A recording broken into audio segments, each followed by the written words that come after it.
Hello friends, આજે આપણે બનાવશું કાઠિયાવાડી ઢોકળીનું શાક। તેના માટે આપણે 1 ગ્લાસ પાણી લઈ લીધું છે અને 1 વાટકો ચણાનો લોટ લઈ લીધો છે।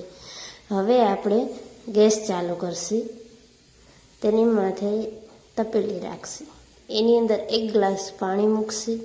હવે તેને આપણે ઉકળવા દઈશું। પાણી જેમ બને એમ ઉકળેલું હશે એટલે ઢોકળી સરસ થાય। હવે તેની અંદર આપણે નાખશું હળદર,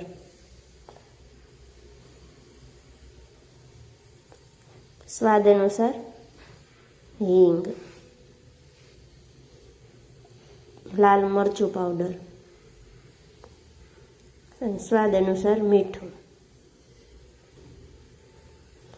हवे आपणुं पाणी उकळे त्यां लगीने आपणे एक डिश में ऑयल लगावी लेशुं।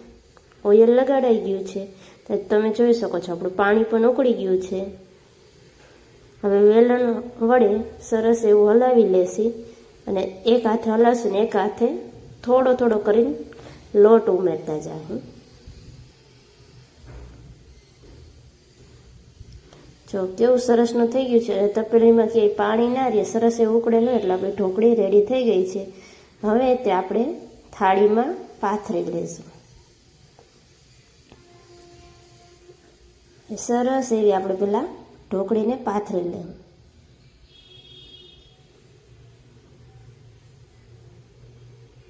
જોઈ શકો છો આપણી ઢોકળી પથરાઈ ગઈ અને તે ઠરી ગઈ છે। હવે આપણે તેને નાના નાના પીસમાં કટિંગ કરી લઈશું। આપણા નાના નાના પીસ થઈ ગયા છે, તમે જોઈ શકો છો કેવી સરસ પોચી એવી નરમ થઈ છે।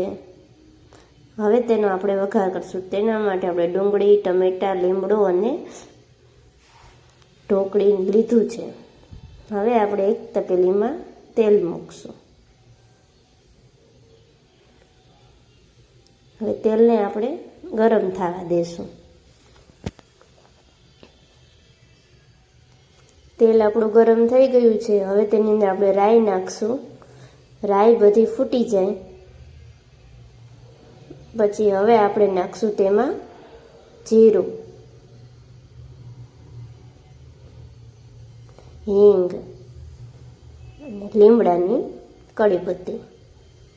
હવે નાખશું લસણ। સરસ એવું બધું મિક્સ કરી લેશી।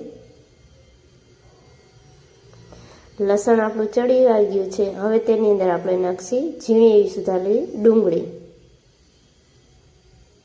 હવે ડુંગળીને સરસ એવી તેલમાં ચડવા દેશું। ડુંગળી ચડી ગઈ છે, તમે જોઈ શકો છો। હવે તેની અંદર આપણે નાખશી હળદર। પાછું સરસ એવું બધું મિક્સ કરી લેશું। હવે નાખી દઈશું ટમેટા।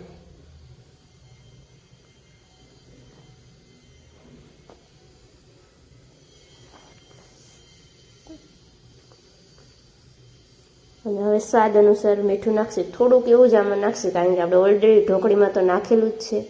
હવે નાખશું લસણવાળી ચટણી। બધું સરસ એવું મિક્સ કરી લેશું અને થોડીક વાર હજી ચડવા દઈશું। અને હવે નાખીએ આપણે છાશ। છાશ નાખીને ખટાશ સરસ આવે। જોઈ શકો છો આપણું પાણી અને છાશ ને બધું ઉકળી ગયું છે। હવે તેની અંદર નાખી દઈશું આપણે ઢોકળી।